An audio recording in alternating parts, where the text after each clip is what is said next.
fear because you're worried about rejection. So you're like, hey, I'll keep this one little part, so even if you reject me, I'll be like, well, I didn't give you all of it anyway, so it's okay, I'm good. So it's you know, we got some weird stuff going on that we do, I think because we're not truly living in our natures, you know. And one thing about Gabby and her support for me doing what I do in my pursuit is because first of all, she knows it's me. She knows that that's what I am. That's who I am. That's just and like you said, in the dark when no one's looking, I'm going. She knows that, and so she's very supportive of it because she realizes it's not taking away from her. It doesn't take away from her. This adds to, not take away from. And I think sometimes we have these dynamics in these relationships where it's like somehow that's taking away from me. Like, oh, you want that more than me? Like, no, that's nothing. These are apples and oranges. That's the part of me that is there for that, and I have this other part of me that's for you, but it's still all in both cases. The distinction you draw, so there's the saying, how you do one thing is how you do everything. And what hits me in what you just said is like, it was like what was going through your mind as you approached the wave that we talked about earlier is you decided you were committed, you were all in. All in. Same with the relationship. Always. You're all in. Always. How you do the little things is how you do the big things. It's just, and you can't avoid that. That's just, I mean,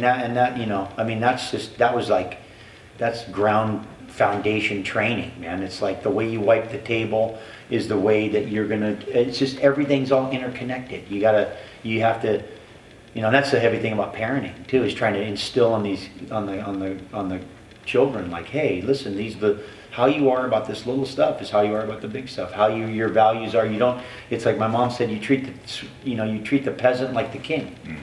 You don't differentiate. You don't have a special behavior for the king and a different one for the peasant. You treat them all the same. You respect them. You be polite.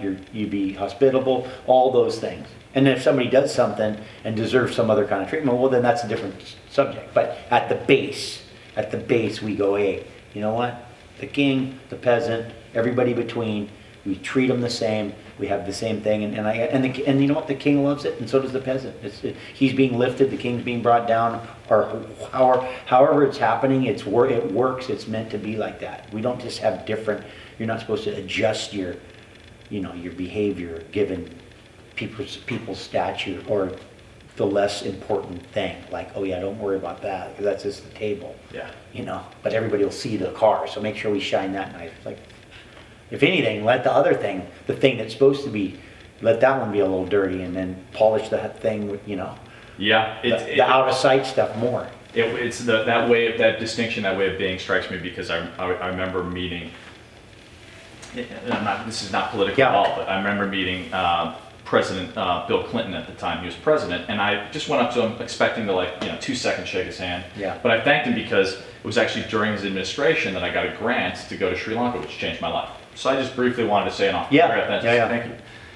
He tapped in like I was like, he was, oh, Sri Lanka, you were in Sri Lanka. I love Sri Lanka. I was there with George Bush after tsunami. Tapped in, and then what I noticed is, and I was in a room with a lot of sort of, there was like Sean Parker and a variety of people. He went right to the guy who was taking out the trash and gave him the same attention. And that made an impression on me in the fact that I agree. How you treat anyone should be how you treat everyone. Absolutely. And if you're gonna be, a jerk, well, just blanket it, make it everywhere, but don't adjust that stuff. Like, be, again, back to truth. Yeah.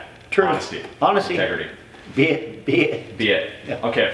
First of all, thank you so much. Best you can, of course. Yeah. The last few questions. Yep. I've been thinking about legacy. Okay. Right. So you obviously have a huge legacy in the world in regards to, you're an innovator. We have all the accolades we could list, but as you yourself, and I've been reflecting on this, as you confront death, and if you do the exercise of, say, being at your own funeral, and thinking about how people remember you, and what difference you wanted to make on the planet, what do you hope that people remember as Laird Hamilton? Well, if because we've talked about the definition of a man. Yeah. So then I would hope that my legacy would be that he was a great man. Beautiful.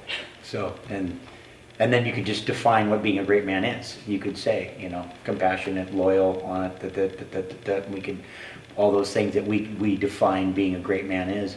But being a great man, just that at the end, you know, the journey may have been long, but at the end that he was, you know, a great man. And you know, the other things, these other things are, they're just little things, but you know, making a difference. I think at the end that's part of, you know, at the end when you want to make a difference, when you look at what you leave behind, you want to go out creating a lot more stuff than when you came in, kind of thing. You want to make a difference, but being a great man, just at the end that he was a great man, and how we define it, that our definition of what that is, and because that's, I think, more than any of us can hope for. I agree. Never mind about the trophies, buddy. That's all good. Yeah. You're not taking them with you. No, you're not taking any of that with you. Well, I want to take a moment actually to honor you. Oh yeah. This is my first experience with you in person, but I grew up watching you from afar. Yep. What occurs to me in your presence, Yep. is you're a man of deeply held value and conviction. And to your point of the heroic, of being able to stand for what you believe in and stand in front of or against what threatens what you believe in. Yep. You occur to me as someone who, no matter who's watching, you will 110% of the time show up. Yeah. And I admire that. I really admire that. And I believe that you are demonstrating what it means to truly be a man. And thank you. And I think we need more of those role models, especially in this day and